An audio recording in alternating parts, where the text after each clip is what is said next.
ਏਕ ਓੰਕਾਰ ਵਾਹਿਗੁਰੂ ਜੀ ਕੀ ਫਤਿਹ।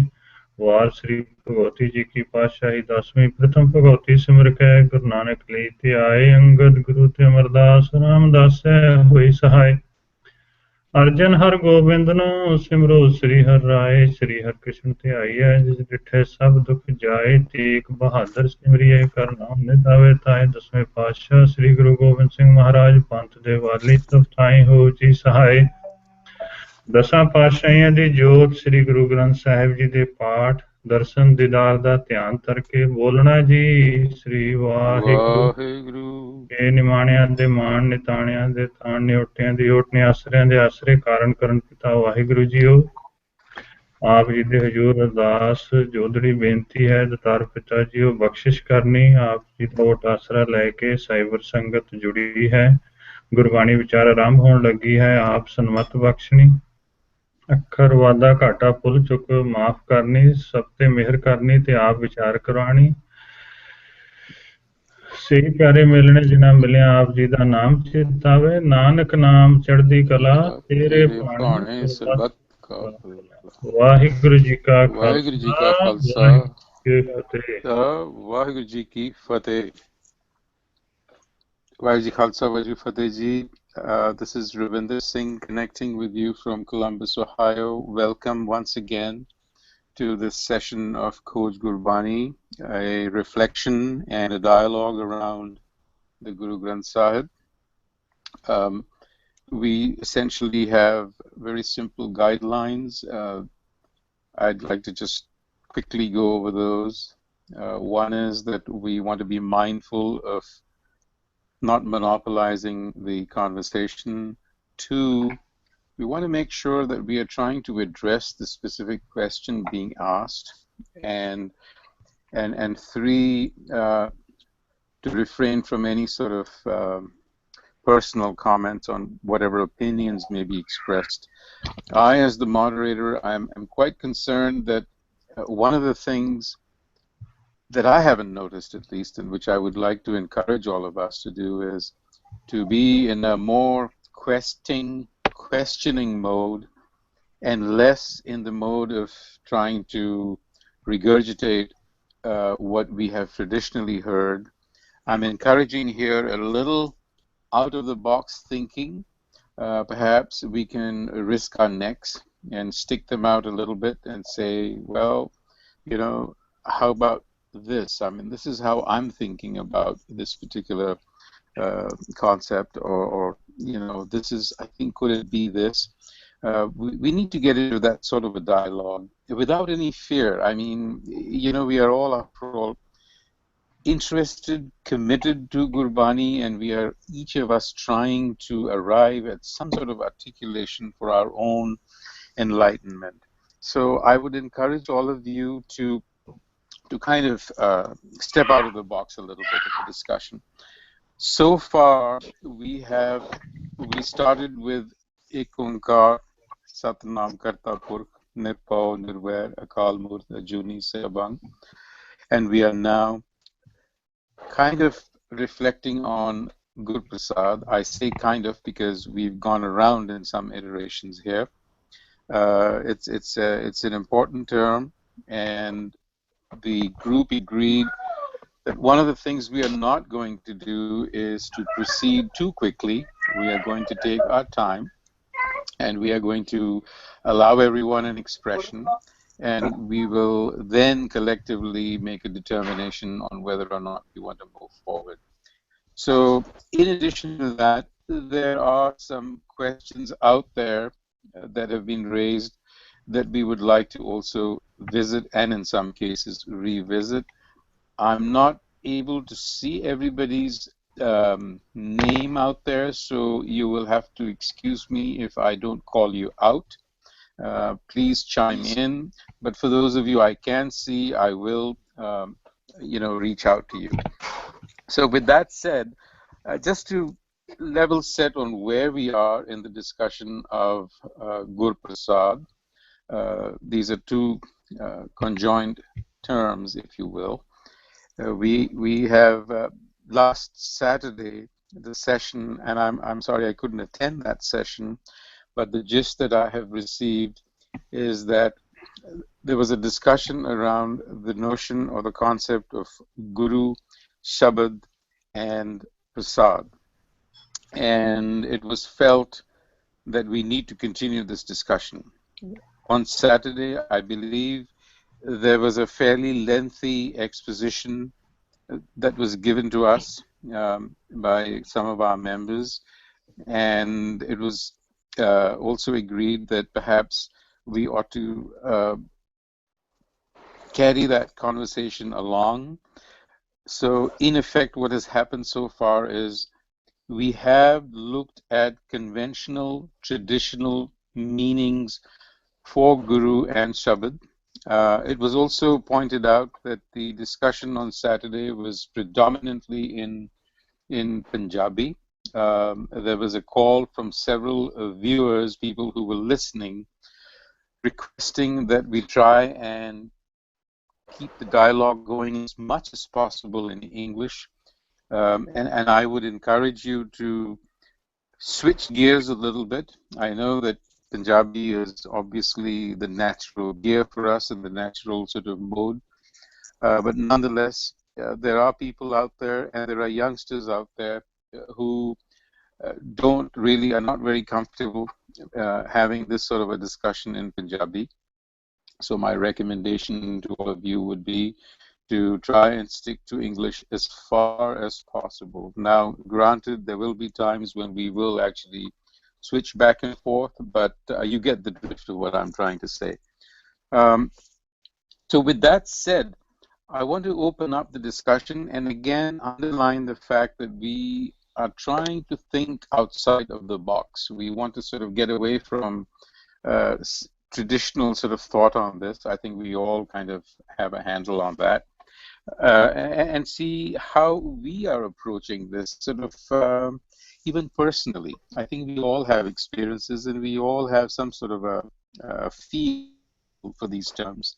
So it might be useful for us to share more at a personal level what we think it is. So with that, I want to open up the discussion. And Harvinder, if you will help us along with the questions that were raised, that would be wonderful. Yeah, So I think I have the list of questions. So why don't I think I will throw the first question out and then okay, like and we can start with a question and that way we can like go over the Guru Prasad. So let me do you want very good. Why so don't you do that? okay, I think this is very important question. I think, and that came last time too. Do we need a guru? Why? And how guru works?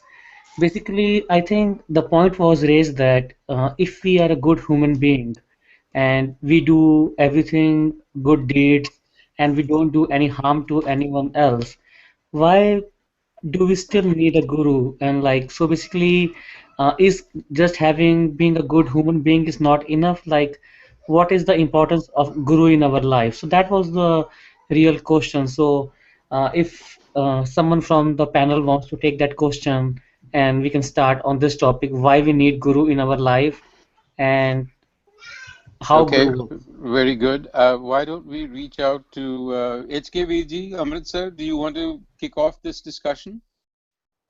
Sir, yes, sir. The question is, do we need a guru?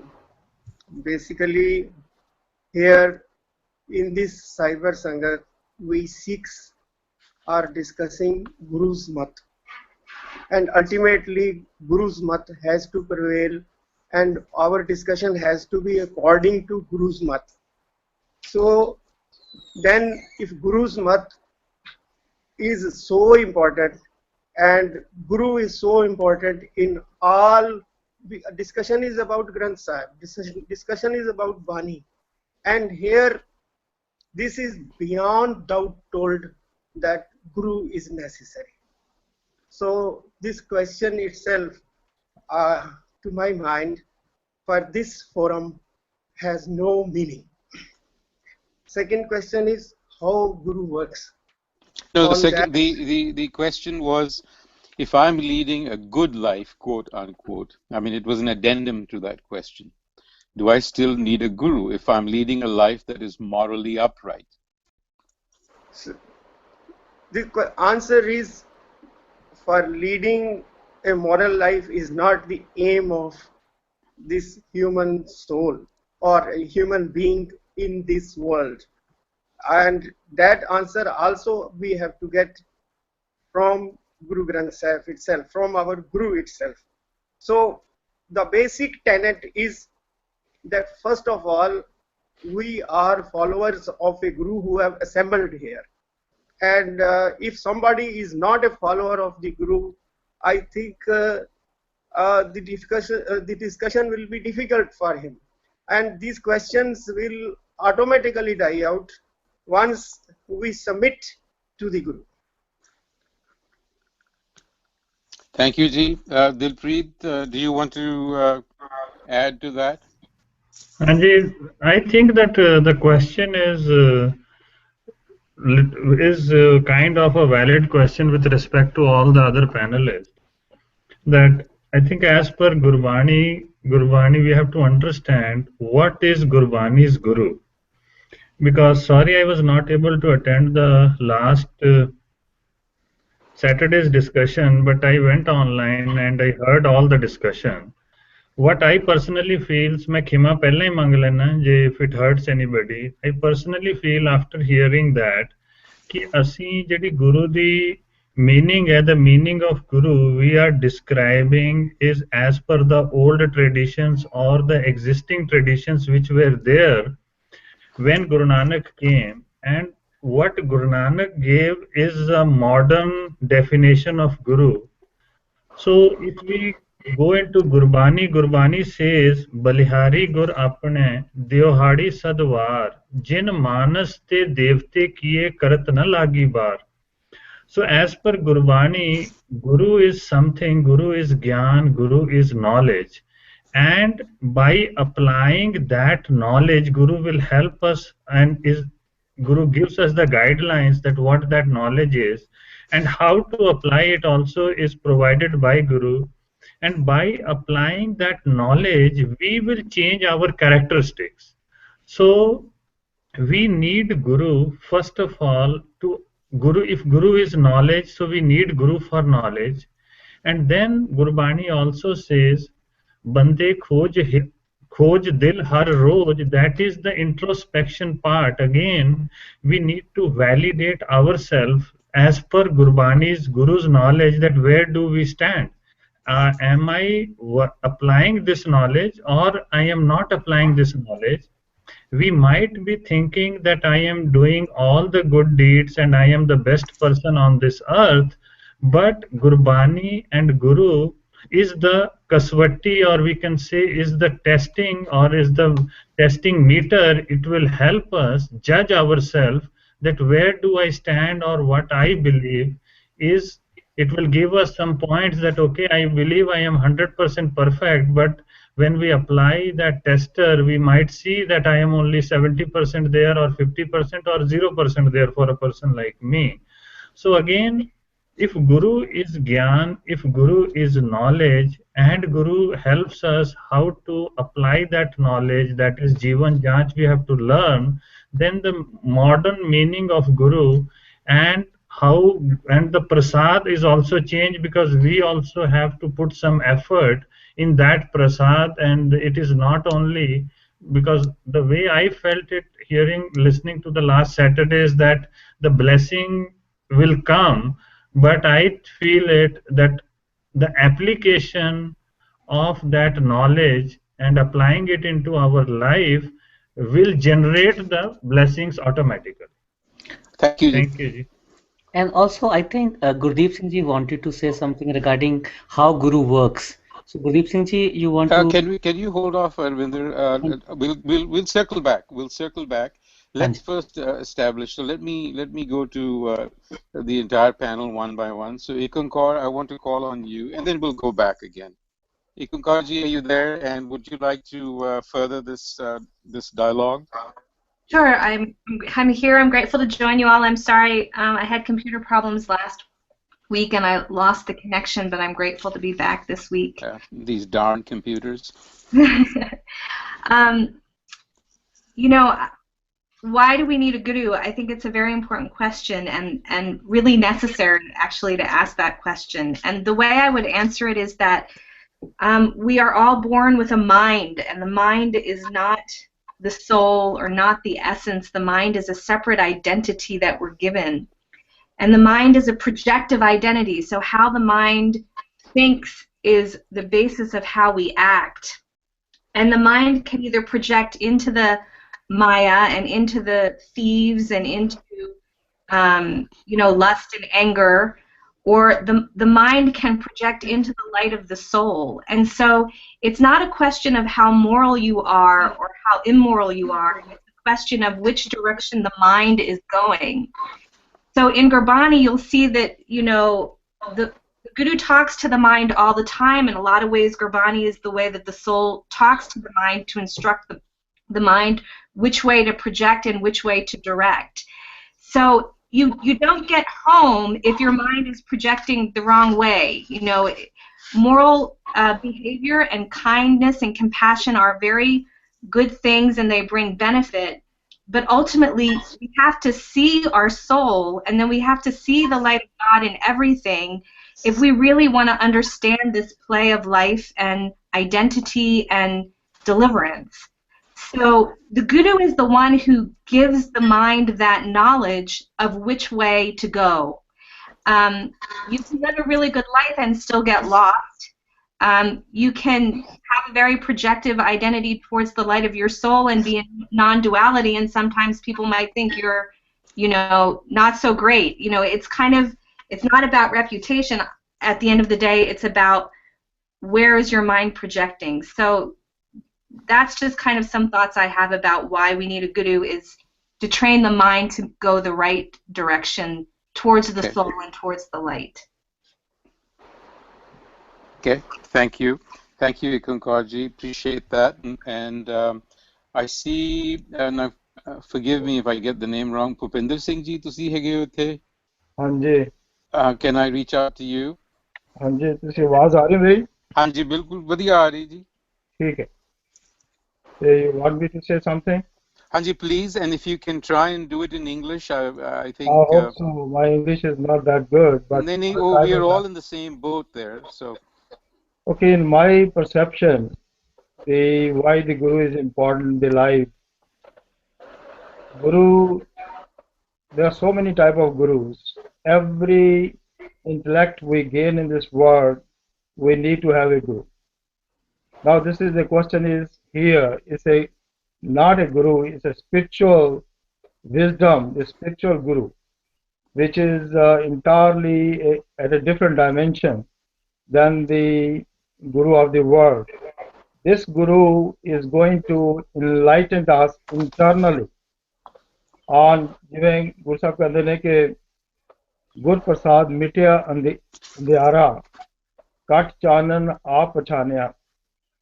This spiritual Guru make us realize that what far we have taken place in this world and what we got to lead the life, which way to lead the life, spiritual life, not the worldly life. So the Guru in Guru Granth Sahib, the Sabad Guru means the spiritual Guru, the spiritual dimension, which is not the worldly dimension. So the andhkar, basically, Guru Sahib कहते जैसो चंदा हो गए सूरज चढ़े हजार इतने चानन होंदे गुरबिन को अंधार. So which is that Guru which bring us enlightened internally? So this is very important to distinguish between the worldly Guru and the spiritual Guru. So Adrishta Gochar Pakadya Gur Shabdi, because this knowledge, the divine knowledge, is the hidden knowledge, and only the spiritual Guru, which is called the Shabad Guru, only can enlighten us internally and tell us the path that how we can get out of the cycle of the life and get back into the emerge into the superconscious. So this is the precise answer what I've got in my mind. Tika ji, thank you. I think this is an excellent start to the discussion. Before Ravinder ji, can I say something? Hanji. Can you just hold off for a second? All right. Can I get my little turn, even though I'm the moderator? So what I want to do is I want to sum up what everyone has said and play it back to you, and then we'll come back to you, Viji. Is that okay? Okay. So I think what I have picked up, and I want to play it back to you, the response to this question has been somewhat varied. We have a thought there that the need for a guru in Sikhi is axiomatic. You absolutely need a guru. And then I'm also hearing someone express the thought that perhaps we need to understand the true nature of this guru. Guru Nanak gave us the notion of a Sabad guru, and maybe we ought to think in terms of what that is. Ekonkarji talked about it's not a question about having a good life, but which direction are you headed in. But I think we all are somewhat in agreement for the need of a guru. We may perhaps have different notions of what a guru is. So before we start the second round, I want to throw this thought out to you. And this is purely personal. If you remember at the very start, I'd said, I certainly am going to stick my neck out and try and at least express what's going on in my mind. So when I think of the guru, or when we talk about the guru in a conventional discussion within Sikhi circles, oftentimes there is implied in there that the guru is somehow human. Okay, there seems to be that implication. It's in the question itself. Who is the guru? And I often think that when you look at how the guru is explained in Bani, it's not just as a human. I mean, of course, there is reference to Guru Nanak, the individual who lived, in Talwandi. But there is also the guru as the creator, the God, as God himself, as language, as speech. So what I want to throw out there before I make the second round is, might it not be appropriate to ask, in addition to who is the guru, what is the guru? That's what I want to put out there. Virji, please go ahead. Good day, Virji. Anji, I wanted to comment that to the first question, that do we need a guru? That question, the three persons answered, except Ravinderji, and out of them two have already, while answering this question itself, started consulting Gurbani or Guru. So, to my assertion that for a Sikhi discussion, this is the basic tenet, that Guru is necessary. Gulpreet Ji had perhaps a different opinion. He wanted to decide this question based on his personal experience or knowledge. But I think we should set a basic rule. What we have to discuss here is Guru's mat. Then only the discussion will be fruitful. Otherwise, it will be homme chakna chak. That's my question. That's my comments.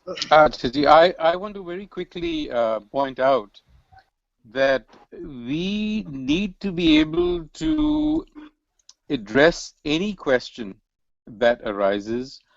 So if someone asks the question, do I need a guru? And you might turn around and say, well, if you're a Sikh, then it's axiomatic that the guru is indeed a given. It's an axiom. You just cannot do without a guru. That is one way of looking at it. But I would say that maybe through a dialogue, we could perhaps unravel as best as we could the various shades of what guru means, which is what I think Dilpreet was trying to push at. And in the process, maybe enable this individual who asked the question, or even just addressed the question, so that it becomes somewhat self-evident that it is not whether or not you need a guru. You do need a guru. Coming back to what you're saying, Gurpreet ji, you're just starting off axiomatically. What I'm suggesting is maybe we can take some time to unparse this term. And when we pack it back together, we might all conclude, including the question could be answered, yes, we indeed need a guru, because the guru is inevitable. Yeah, Ravindraji, can I like show you all the questions that come regarding the guru Sure, so that sure, we sure, can sure. discuss Can you all put of them on the screen? Yeah, I think they all are related. Like the questions are like we already covered. Do we need a guru? Why? How guru works? Second one was who is the ultimate guru? Is the Shabad is the guru, or who is the ultimate guru for us? And the third question regarding that we covered in last session was who was Guru Nanak Dev Ji referring to by guru? And if that is Shabad, then what is Shabad? So all these four questions we have to take in context when answering this thing. Okay. So we can start with the question of who is Guru Nanak referring to when he refers to his guru. I don't know that there's much discussion around this, simply because it's very clear in Bani as to who is referring to. But nonetheless, in the interest of a discussion, perhaps we can start here. And I see Inderpreet Singh has joined. Anji, Vaji Khalsa Fateh. Sorry, I'm Vaji late. Khalsa, Vaji Fateh. I'm very glad to see that you indeed have some time on your hands this evening. Thanks. So It's a rare occasion. yeah. So why don't we start with you, Inderpreet? The question. So what we are But doing here. on YouTube, but go ahead. We are trying to address the question, who was Guru Nanak referring to as his guru? Who is the ultimate guru? I guess they go hand in hand. So let's get that kicked off. Why don't you take a stab at it? Okay, Matt, I was hoping that you'd continue and I'd chime in after, but I was listening to the conversation before this about Guru the Lord Hakini. Is a guru needed? Yes, please go ahead and address that if you want to. No, and I basically, I think you couple of the speakers and yourself, basically, if you come from the Sikh perspective, if that is a question being asked from a Sikh perspective, the answer is obviously yes, right? But then on the other hand, if an agnostic perspective is asked of, and by the way, if it's asked from the Sikh perspective, as you had already mentioned, Guru is the Guru Personas, Guru Granth Sahib, and the Guru Khalsa. That's the Guru for the Sikhs. But in just a completely ecumenical perspective, that's where Guru is some type of enlightener, some type of catalyst to, transform from darkness to light. And even for agnostic humans, some type of mode or model is required, because who decides what is good or what is bad? So the question was, if I'm a good person, do I need a guru? So guru according to whose definition? And there are certain models in a worldview, and that's where that. So again, ecumenical answer is different, but Sikh answer is very clear. Jeso Chanda Gue Surichare Hazad. So without a guru, without an enlightener, there's utter ignorance and darkness. So related to that becomes the question, who or what is this guru for a Sikh? So, because and then who is Guru Nanak referring to as his guru?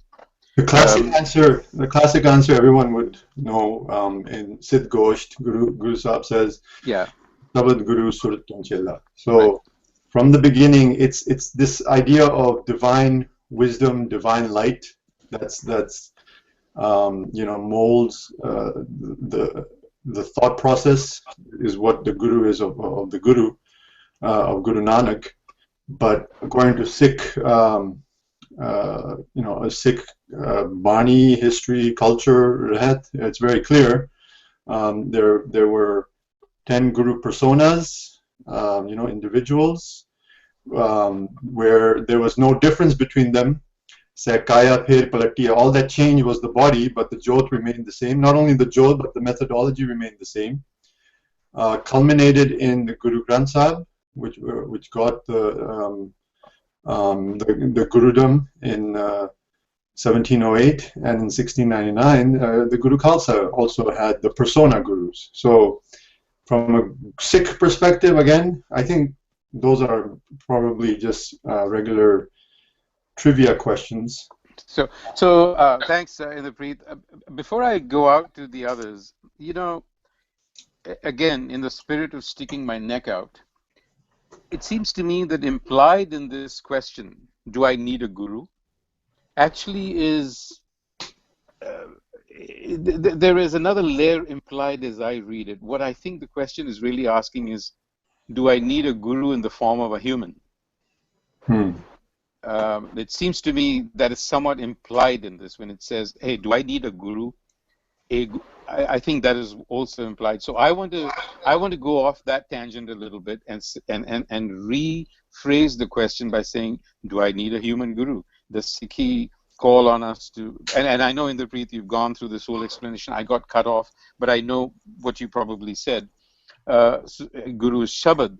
So I think I'll reach out to Veerji from Amritsar to again kick off the second round of this discussion. If you would, consider the implication of the question as I read it. Do I need a human guru? If not, then how does the Shabad Guru, how do I interact with the Shabad Guru? Because it's not really a human agency. Hanji. See, whatever we interact, whether it is with a person or whether it is with books, we interact through what the with the persons. Essentially, we interact through Bani or gestures. So in Bani, in Guru Granth Sahib, it is clearly told, Bani Guru, Guru hai Bani. And Sabad Guru Surat in Chila, Guru Nanak has answered in Siddh Ghost. So the question of Guru in person, when Gurus were present in person during those times also, the persons were not the Gurus. It was their teachings or Bani at that time also the Guru. Guru Angad had a body since birth, but he was not Guru till he attained Guru Pad. That how he attained, everyone knows. And how he attained that Gur Prasad, that we can read some history and will tell us how he attained. But that to attain, after he attained that pad, that status, only then he could be called Guru. That means the Bani in him was Guru, not Guru in person in those times also. Okay, so let me ask you a follow-up question on that before we go to the others. So, yes, in those times you had a Guru Nanak to go to, okay, who was, perhaps the body was not the Guru, but there was a human form that people drifted to and got enlightenment from that, from the expression. Of course, in Guru Nanak we could always say that the Sabad was fully revealed, and so he was Guru. But today, in the 21st century, the question I'm repeating again is, this I think is what is being asked, because I come across this a lot. Who or where do I go to? How do I interact with the Guru? Where is the interaction? So you might say, well, the Guru Granth Sahib is your Guru. Well, what if I'm illiterate? What if I can't read Punjabi? Then what do I do? So anyway, those are some of the associated questions with this. And I want the panel to think about this because I'm going to make a round. Haji. Sir, with the question is, when you have to interact, it is not only through the language you interact. It is through the emotions, the language of emotions, the Guru's love. And the one who is illiterate, who does not know literary words, he can interact through emotions. And Guru Granth Sahib, by consulting, and in also the Sadh Sangat, you will get this flow of emotions. Hanji, thank you, Ji. In, Thank you. No, that makes eminent sense to me, and I think I'd like to open this up to Dilpreet. Do you want to go next? Hanji, So thank you. we've talked about a lot of varied things here. I want you to bear in mind that we are talking about not just who the guru is, but also the notion of a human agency. How do you interact with Shabad, which is not a human agency, etc. So keep all of that in mind. Hanji. See, here we have talked about that Shabad is our Guru, and then we have also talked about that Bani is our Guru, and then Kabir Sahib also says, Kaho Kabir mein so gur paya janka now vivek means meri buddhi, mera gyan, my knowledge is my Guru. And we all know in our everyday, day-to-day life, whatever we know is guiding us. So in somewhat, the brain is our Guru. Now, this laws of when Gurbani and when Guru Nanak refers to his Guru, I think they are referring to the laws of the universe. That is where they are referring to the universal laws and the Gyan. And it is an open-ended statement everywhere that more we learn about them, more we know, and we have to change accordingly. And then all the interactions which people had with when gurus were in a human form, that is what is documented in Gurbani. That's how I take it. That oh, Omkar Bani hai Giya, and then we have Siddh Ghost, and all these Banis and Shabads, they are some kind of, there is a question and there is an answer in every Shabad. So every Shabad teaches us how we can be, जिमें किब सचियारा होइया किब कूड़ा तुट्टे पाल. So every Shabad teaches us that how to break that wall and how to become more and more truthful. So there is a hidden question and answer in every Shabad. So the interaction with our Guru is that once we do read Gurbani, we do Vichar, it is in a question answer form, and it always has a question in it and it gives an answer to that. And now the other question which you asked was that in couple of years, I think 2 or 3 years back, a Chinese premier was there in Singapore, and then he was speaking at a Gurdwara 300 Sala function that this is a universal guru, it is a universal message, and he stood up to the stage and he said, okay, how can it be my guru? I don't understand what it is saying or what is written, and I don't have a translation. I did not understand a word. So if you don't understand a word which is being said in Gurdwara, and if you don't do vichar, then by doing a matha take, Guru Granth Sahib is not your guru, or you can be fooling yourself or others if you are thinking that Guru Granth Sahib is your guru. But as long if you don't understand what the message is there, and there is no way you can say that Guru Granth Sahib is our guru. Thank you. Appreciate your thoughts. I'll jump to Ekunkar Kaur ji, follow the sequence, and then to Bhupinder Singh ji after that. Okay. Thank you, Ji. You know, I think one of my favorite Shabads when it comes to this question is the Gurudev Mata, Gurudev Pitta Shabad. Gurudev Mata, Gurudev Pitta, Gurudev Parameswara.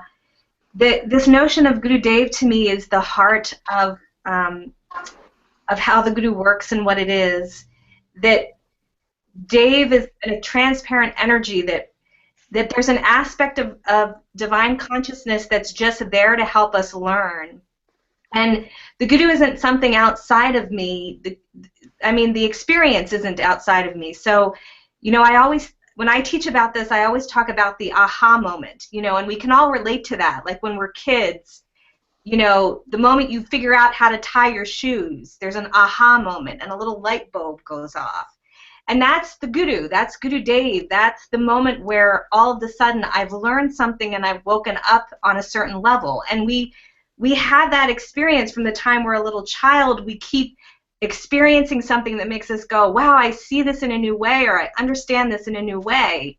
And then as we get older and the issues we face become more complex, then those aha moments also become more complex. So the Guru is not contained in any particular form. There's the beautiful lines from Japji, Gurmukh Nadang, Gurmukh Vedang, Gurmukh Rehasmai, Gur Isar, anyway, I'm not pronouncing it properly, but that pori of Japji where it's like the Guru can come through any form, the Guru can be any form, you can learn in any moment from any form, and that's why Sikhi is a very universal faith, because there's no limit where the Guru, you can find the Guru anywhere, in any moment, in that form of Guru Dev. Anything can hit you and wake you up and give you an aha moment. But there's certain people who have a certain destiny with this path, and that's where the Guru Dev becomes specifically Sabad. And the Sabad is the word that wakes you up. We study Gurbani not so we can learn it. We study it so that we can have that aha moment. We understand, we have the moment of going, oh, I see it from your eyes now. I see it through your lens now. Your words now make sense to me. And so the Sabad is that word that awakens you to that moment, as opposed to just a moment in the space or a moment through another person, but it's the word itself that gets into you and gives you a different way to perceive, so that, oh, I get it. But until we have the moment of aha and the light bulb, then the Guru is still separate from us. It's not milia. It's not intermixing and uniting with us. And it's that moment where it penetrates and it becomes our own lived experience, that actually it becomes that power. And, anyway, it gets back to the notion of Pavan Guru that, Guru Nanak talks about. The first thing he said is Pavan Guru, that the Guru is in your own breath. It's in you. It's in your experience of being alive that you can learn. And you can learn in lots of ways, and here's a very specific way I'm going to give you if you want to walk it. So those are my thoughts about, I hope I've answered the question. But no, indeed, and thank you for the insights. I'm going to reach out to Bhupinder Singh Ji now. Hanji Veer Ji. Hanji, the first question has been answered. Who was the Guru Nanak Guru? I think in a very precise way, when Guru said Shabad Guru, Surt Tun Tela. So the question is, every Shabad which has appeared through the body. Sargun Nirgun, जैसे परमात्मा ने संसार ਨੂੰ ਪ੍ਰਗਟ ਕੀਤਾ ਹੈ, ਸੋ ਸਰੀਰ ਜਿਹੜਾ ਸਾਡਾ ਹੈ ਇਹ ਸਰਗੁਣ ਸਰੂਪ ਹੈ, ਮਨ ਜਿਹੜਾ ਨਿਰਗੁਣ ਸਰੂਪ ਹੈ। ਸੋ ਇਹਦੇ ਵਿੱਚੋਂ ਜਿਸਲੇ ਲਿਵ ਜੁੜੀ ਹੈ ਪਰਮਾਤਮਾ ਦੇ ਨਾਲ, whosoever connected to the super conscious and he been enlightened, and whatsoever he has spoken the word which we call the Shabad, which connect to the super conscious. So that is the Shabad, and Surt means we got to listen with the attention, total attention into that Surt. So Surt jadi hai, chela means chalana. So we have to follow the Shabad, which is connecting to the super conscious. So this is the Shabad we got to follow. Now the question is, when the question of Guru Granth Sahib is written in, but there are the people who recite it. So it's always in the presence of Guru Granth Sahib that the people who recite the Shabad. So Guru is being spoken through the people, through the body, and they got to explain what they are saying. So that is also very important. The other thing, who is the ultimate Guru? In a chapai we say, Aad ante ko tara soi Guru samjho hamara. Ek shabad mere pran basta hai, bahut janam na awa. So ultimately, the divine who reside within us, which is called Karta Purav, I feel about it that it's all been connected to each other through the Shabad. So that's the precise answer. Thank you, Ji.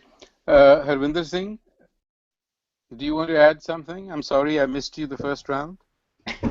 Nindi, I think I'm listening everyone, and I think pretty much everything is covered. That I think the only I want to go back to again to the questions, that when we say and refer to Bani, and then we say Shabad is our Guru. Then the question came last time was, what is Shabad actually? Like, is Shabad all Gurbani? Is Shabad for us, or what is the definition of Sabad?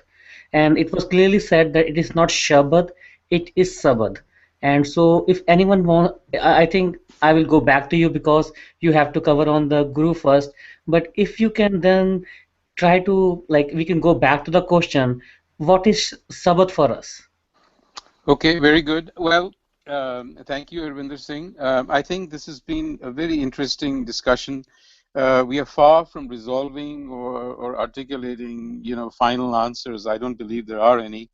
But perhaps, hopefully, we've shed enough light that it has given rise to other questions.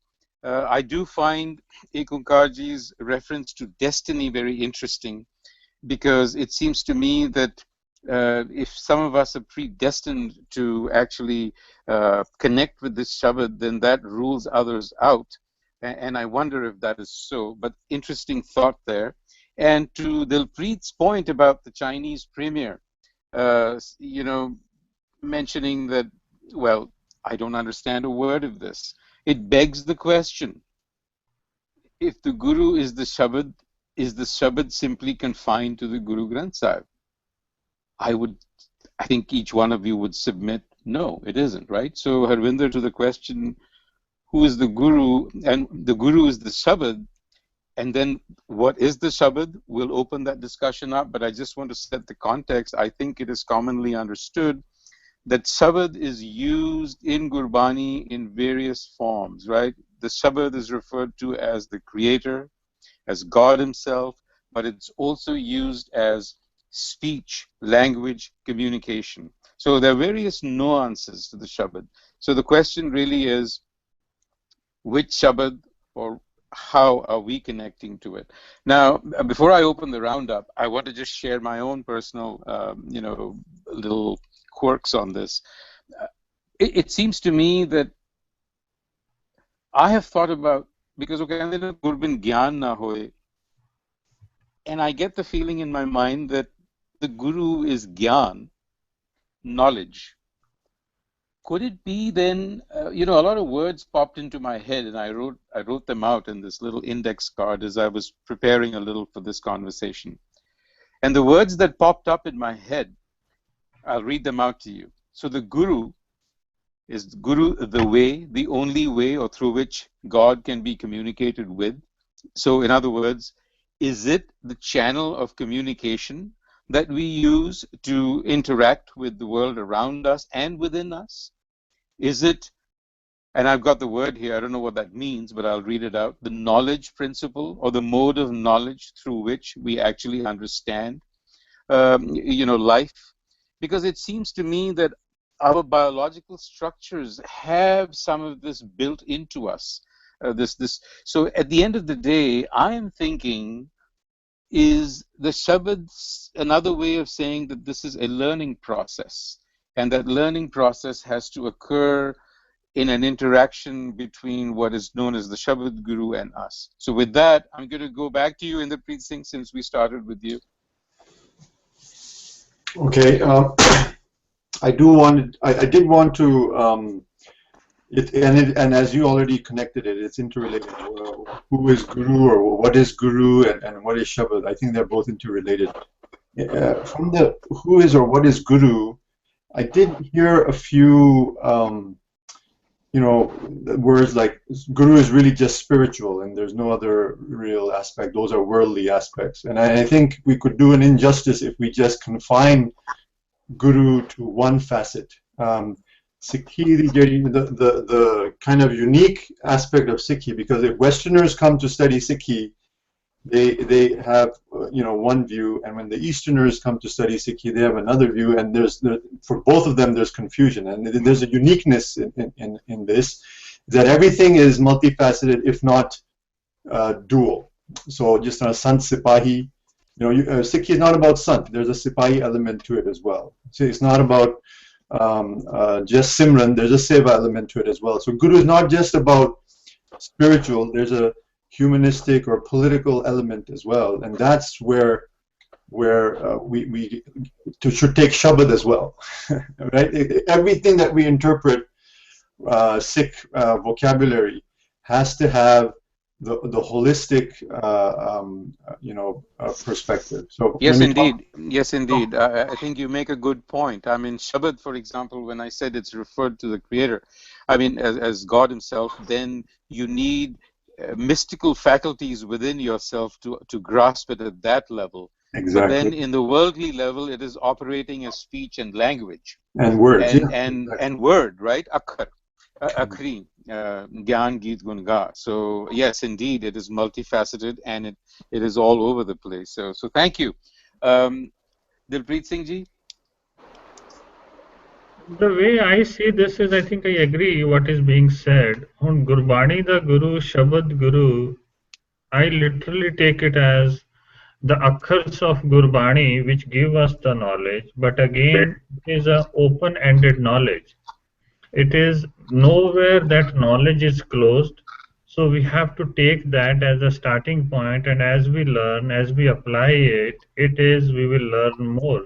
So it is the full stop is not there because Guruji always says कि अंत नहीं पाया जा सकता पूरी definition नहीं हो सकती. So Shabad Guru is one kind of definition, and Akhar, I think it is referring not to any sound or something, it is referring to the Akhar which is the Gyan, and then once you read it, फिर उधर से विचार करके then you apply, so that is the path or the process. ठीक है जी. Thank you. Now, I forgot the sequence I was going in. I'm getting too old. Did we go to Ikankar ji after you? Ikankar, are you there?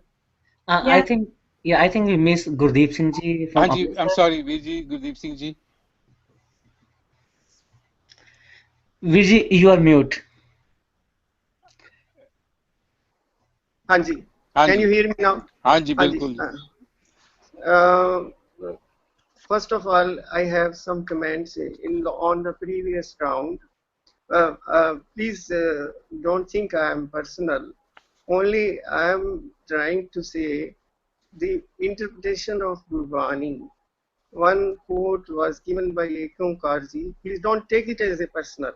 It is only my perspective that Gurudev Mata, Gurudev Pita, when has been quoted to say that mother is Guru, it's not true.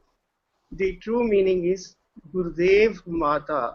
Gurudev has been used for the ultimate, for the creator, and he is the mother, he is the father. That is how this quotation should be interpreted. So when describing that the Guru has been told in Gurbani, of course, next Sabad definitely has not a restricted meaning in language or words.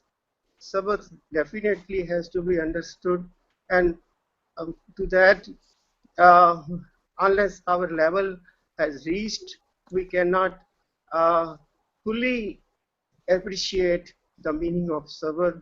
Naam ke tare sagre jan Sabad naam hai. So to that, definitely I agree. Thank you, ji. Ikankar ji. Are you there? Yes, Ji, I'm here. So we're we're discussing what Shabad is. Is that what we're discussing? Well, there's a whole myriad of associated ancillary questions around this. So we are still trying to struggle with, what exactly is this Shabad that we call Guru? Well, I'll just share how I learned it and what my experience is. But please. The way that I learned what Shabad is that Guru Nanak was, he was in a very enlightened state when he sang these songs, he had achieved sort of an infinite vision when he sang these songs. And when we start to sing those songs, we ourselves begin in a place that is not infinite. And so the Shabad begins to work with our mind by challenging the limits that are in our own subconscious or in our own karma or brainstem, however you want to talk about it. And as we chant the Shabad, it works, you know, I believe actually it works on a neurological level where it starts to rewire the brain so that my brain can change and I can start to see things in the vaster way. I think there's a technology to chanting and singing. You know, there's lots of studies done about the power of language and how it impacts, you know, the way you speak. It's not that you think and then you speak, but the way that you speak actually creates the way you think. And I think that Guru Nanak understood that very human reality, and so he gave us infinite words to speak so that it would change our thinking into an infinite, you know, into a much more infinite vision. And so I believe the sound and the chanting works to rewire the nervous system so that I can widen my scope and, you know, with grace perhaps get to the level of seeing, you know, what Guru Nanak saw. But in that way, it's a shortcut. It's not like I've got to, you know, go into the mountains and meditate and become enlightened myself. All I have to do is repeat what he said, and eventually I'm going to get it. Okay, thank you. Before I go on to you, Bhupinder Singh Ji, I'm reminded of a quote from Marshall McLuhan, who said the medium is the message. So as I'm listening to all of you, the thought occurred to me that Shabad perhaps can be seen as being the medium, the process, as well as the message together that we have to interact with. Hanji, Bhupinder Singh Ji. Ajit, this is absolutely correct. The Shabad, literally, we should not understand. We got to see this is the media which communicate between the souls to the soul, to the body, and which enlighten us, because the physical world is entirely different than the internal world. So when we say this Shabad is awakened us, means there is so much of hidden knowledge, which is the Gurbani said, Adrishta Gochar Pakadya Gur Shabdi, because the reason the Creator resides within His creation, and it is so much hidden that it's very difficult to understand how the nature works. So the Shabad is basically a media of communication that enlightened us to reach to the ultimate state of spiritual level, which is called the superconscious. This is what I can say precisely. Thank you, Ji. I noticed that it's already 9:30, and so we have an hour. I think it's been an extremely interesting discussion. Ravinder Singh, can I interrupt for a second? I see that Charan Singh Ji, I think he's on trip to Paris, but he still joins us from there. If you can see if he can have anything to say on this thing, if he can. Is he on? Charan Singh Ji, are you on? I don't see him. Yeah, I can see his name, Gurbani Vichar there. I know his... Okay, I don't. So if you are seeing him, perhaps you've interacted with the Shabad a little more than I have. You're seeing more than I do. Okay. Is Charan Singh Ji, are you on? I think he may not be. I don't hear him. So yeah, please, Ravinder Singh, sorry, carry on. No, so I would like to actually, since it's 9:30 and we want to be mindful of time, I want to thank all of you for what I consider to be a really excellent discussion. We've all kind of stepped outside of the box a little to think from our personal experiences, and I personally have certainly learned a great deal from each one of you.